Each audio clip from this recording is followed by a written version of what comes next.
యేసు ప్రభుని చంపాలని మనం ఆలోచన చేస్తుంటే ఈయన దానికి వ్యతిరేకంగా ఉంటున్నాడు, మనకు అడ్డు తగులుతున్నాడు. అందుకని ఈయన్ని పిలవకూడదు అని చెప్పని ఈ యొక్క అనేక సార్లు కూడా ఈయన్ని పిలవకపోయినప్పటికీ కూడా ఈయనకి తెలీదా? తెలుసు.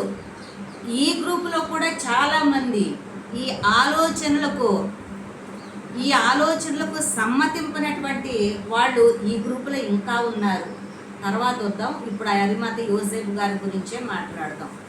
దీనికి కూడా ఈయన సమ్మతించలేదు. ఇంకా పాలి అనేటువంటి ఉద్దేశము వీళ్ళు మరి ప్రయత్నం చేస్తూనే ఉన్నారు. యేసు ప్రభు ఎప్పుడైతే సువార్త ప్రకటించడానికి 3.5 సంవత్సరాలు మరి సేవ చేసినప్పుడు ఎప్పుడు స్టార్ట్ చేశారో, 31వ సంవత్సరంలో స్టార్ట్ చేశారో అప్పటి నుండి కూడా వీళ్ళకి ఇంకా విరోధముగానే అందరూ ఈయన వెంటెళ్ళిపోతున్నారు. ఈయన చంపాలనేటువంటి ఆలోచనలు కుట్రలు పన్నుతూనే ఉన్నారు వీళ్ళందరూ. కానీ ఈ ఆలోచనలో ఎవరు చేరలేదు? యోసేపు. మనం ఒక్కళ్ళ గురించే మాట్లాడుతున్నాం కాబట్టి ఈ అరిమతయి యోసేపు గారంటే వీళ్ళ ఆలోచనలో చేరలేదంట. వీళ్ళ ఆలోచనలో చేరకుండా ఏం చేశాడు? లూకా సువార్తలోకి వెళ్దాము. ఆలోచనలో చేరకుండా దేని కొరకు కనిపెడుతున్నాడు? దేవుని రాజ్యము కొరకు కనిపెడుతున్నాడంట. హల్లెలూయా. దేవుని రాజ్యము ఉందని మనకే కాదు, యేసుక్రీస్తు ప్రభు చనిపోయి పునరుత్థానమైన తర్వాత ప్రజానికానికి దేవుని రాజ్యం ఉందని చెప్పని తెలిసింది. కానీ యోసేపు గారికి ఎప్పుడు తెలిసింది? యేసు ప్రభు చనిపోక ముందే తెలిసింది దేవునికి రాజ్యం ఉందని, ఆ రాజ్యానికి అంతమే లేదని. ఎవరు గ్రహించారు? యోసేపు గారు గ్రహించారు. అందుకని ఆ యొక్క కుట్రలు భాగస్వాము కాకుండా దేవుని రాజ్యము కొరకు ఎదురు చూచాడు. అట్లానే మరి యేసు నీ రాజ్యములో నన్నును జ్ఞాపకం చేసుకోమని ఎవరు అడిగారు? సిలువపై ఉన్నటువంటి వేరొక కుడివైపున ఉన్నటువంటి దొంగ ఆయన కూడా గమనించాడు అన్నమాట.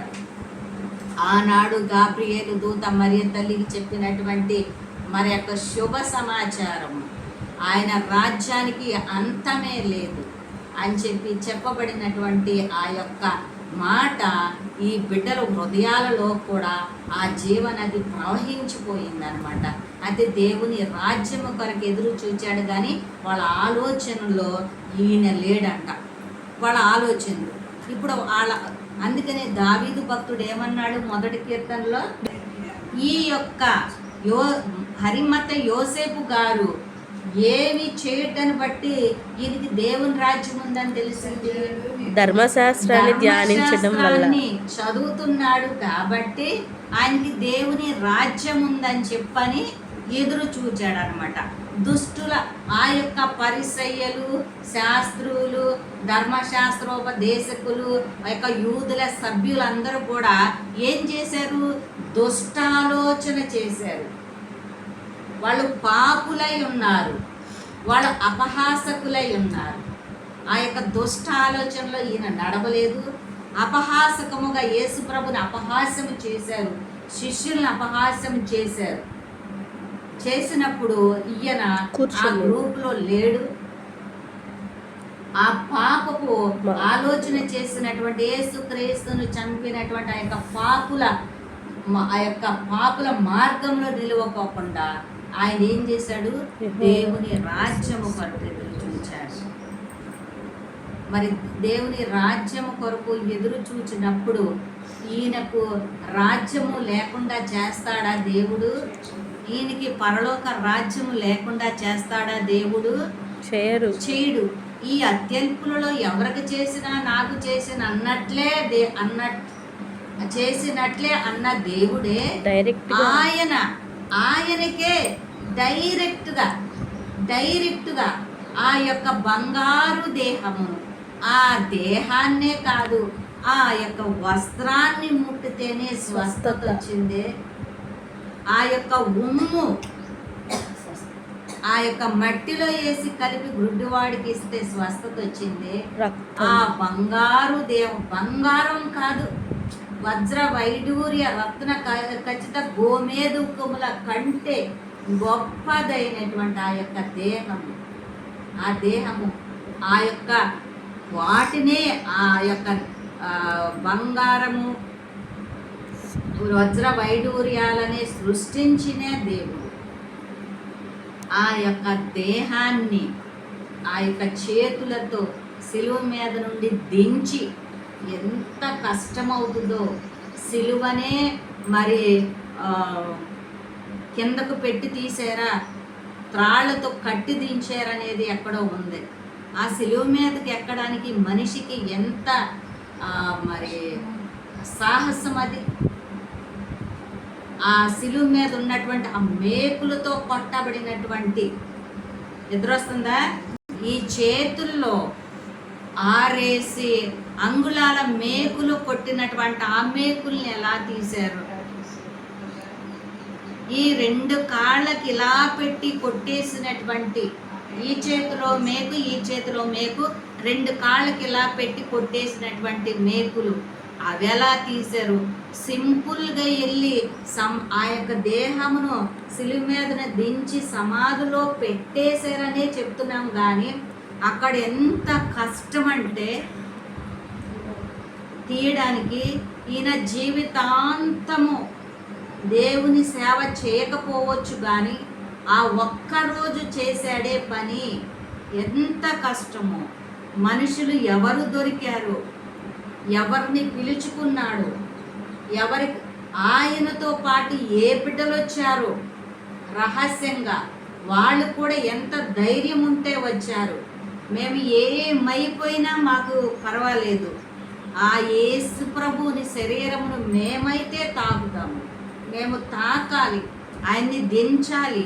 కనీసం జీవిత కాలంలో చేసినటువంటి పాపాలన్నా ఈ ఒక్క మంచి పనితోనన్నా పరిహరింపబడతాయని చెప్పని ఎంతమంది బిడ్డలు వచ్చారో, ఎంతమందిని పోగేయడానికి ధైర్యము ఆయనకి వాళ్ళకి కూడగొట్టాడో తెలియదు. కానీ ఆ యొక్క దివ్య శరీరాన్ని సిలువ మీద నుండి దించి వాడు తల్లి చేతుల్లో పెట్టిన తర్వాత ఆ సమాధి ఆ యొక్క దివ్య శరీరమును మరి ఇంకా పరిమళ ద్రవ్యాలతో చక్కగా యూదుల మర్యాద చొప్పున హడావిడిగా పొద్దుకుపోయింది కదా అని చెప్పని, ఎవరు లేరు కాదని చెప్పి ఇష్టం వచ్చినట్లు ఎడాపెడ కార్యక్రమం చేయలేదు.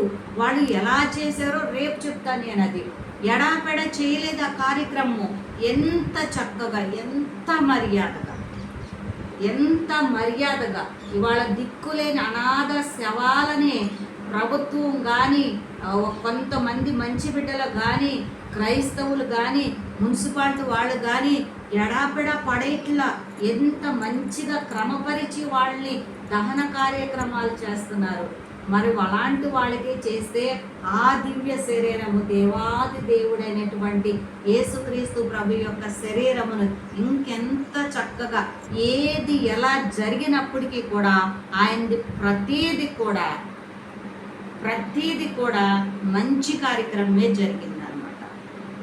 అయితే ఈరోజు మనము ఈయన సజ్జనుడిగా ఉండి, నీతిమంతుడిగా ఉండి, వాళ్ళ ఆలోచనలో చేరకుండా దేని కొరకు ఎదురు చూచాడు? దేవుని రాజ్యము కొరకు ఎదురు చూచాడు. మరి మనం దేనికోసం ఎదురు చూస్తున్నాము? దేవుని రాజ్యం కోసమే. దేవుని రాజ్యం కోసమే చూస్తున్నామా? యేసు ప్రభుని నమ్ముకుంటే మేలు జరుగుద్దని ఎదురు చూస్తున్నామా? చెప్పండి. 2. ఫస్ట్ తెలియక ముందు చాలా మంది మేలు జరుగుద్ది అని చెప్పి వస్తారు. తర్వాత అనుభవపూర్వకంగా ఏం చేస్తారంటే మేలు కంటే కూడా దేవుని రాజ్యములో, పరలోకంలో, జీవ గ్రంథంలో మన పేరు ఉండడమే మేలు అని చెప్పి అప్పుడు తెలుసుకుంటారు. కానీ మనము చాలా దూరం వచ్చేసాం విశ్వాసంలో. మన ప్రయాణము చాలా అయిపోయింది. మన ఏజు 50కి వచ్చేసింది. ఇప్పుడు మరి అలాంటప్పుడు మనం దేనికోసం అద్భుత కార్యాలు, ఆశ్చర్య కార్యాల కోసం మనం చూడకూడదు. దేని కొరకు ఎదురు చూడాలి? యోసేపు గారిలాగా దేవుని రాజ్యము కొరకు ఎదురు చూడాలి. అందుకనే ఆయన ఏమన్నాడు, మొదట నా నీతిని రాజ్యాన్ని నా వెతకండి, నా రాజ్యాన్ని వెతకండి, అప్పుడు అవన్నీ మీకు తర్వాత అనుగ్రహింపబడును. మీకు అవన్నీ వచ్చేస్తాయి. ఆమేన్.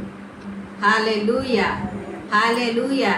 అంతేకాదు, అడుగుడి మీకు ఇవ్వబడును, తట్టుడి తెరవబడును, వెదుకుడి మీకు దొరుకును అనేటువంటి వాక్య భాగంలో ఒక సువార్తలు ఏమందంటే, పరిశుద్ధ అడుగువానికి మీకెంతగానో పరిశుద్ధాత్మనిచ్చును కదా దేవుడు అని ఉంటుంది అనమాట. పరిశుద్ధాత్మని ఏం చేసుకుంటాం అనుకున్నా నాకు తెలియని కాలంలో, కానీ పరిశుద్ధాత్మ మనకుంటేనే అన్నీ కూడా వస్తాయి అన్నమాట. ఎందుకంటే బుద్ధి జ్ఞానముల సర్వసంపదలు ఎక్కడున్నాయి? యేసుక్రీస్తునందే గుప్తపరచబడ్డాయి. అందుకని మనము ఈ లోకానుసారమైనటువంటి ధన వ్యామోహాల కొరకు ఎదురు చూడకూడదు, ఆస్తి ఐశ్వర్యము కొరకు ఎదురు చూడకూడదు, పేరు ప్రఖ్యాతల కొరకు ఎదురు చూడకూడదు, ఆరోగ్యము ఆయుష్ కొరకు ఎదురు చూడకూడదు. దేవుని రాజ్యము కొరకు ఎదురు చూస్తే తర్వాత ఆరోగ్యం కావచ్చు, ఆయుష్ కావచ్చు, ఆశీర్వాదం కావచ్చు, పేరు ప్రఖ్యాతలు కావచ్చు, ధనధాన్యాదులు కావచ్చు, ఏదైనా కానీ తనంతట అవే దేవుడు పట్టజాలనంత విస్తారముగా మనకి కురిపిస్తాడు. అందుకని మనం ఏం చేయాలి? దేవుని రాజ్యము కొరకు ఎదురు చూడాలి. ఎవరన్నా ఒక వ్యక్తి కోసము, మన సమూహంలో ఉండేటువంటి ఒక వ్యక్తి కోసము, ఒక గ్రూపులో మనం ఉన్నప్పుడు ఆ గ్రూపు వాళ్ళు ఆ బిడ్డ కోసము, ఆ వ్యక్తి కోసం చెడ్డగా, అపహాస్యంగా, దుష్ట మాటలు, దుష్టాలోచనలు, అపహాస్యంగా మాట్లాడితే, మనము చెప్పితే విననప్పుడు మనం అక్కడి నుండి ఏం చేయాలి? పక్కకు వచ్చి బయటపడిపోవాలి. అరిమతయి యోసేపు లాగా దేవునినే కాదు అపహసించడం, మనుషులనే వాళ్ళని కూడా ఒక గ్రూప్లోకి, ఒక కొంతమంది మనుషుల్లోకి మనం వెళ్ళినప్పుడు వేరొక మనుషుల్ని ఇంత నీచంగా అపహాస్యం చేస్తాం.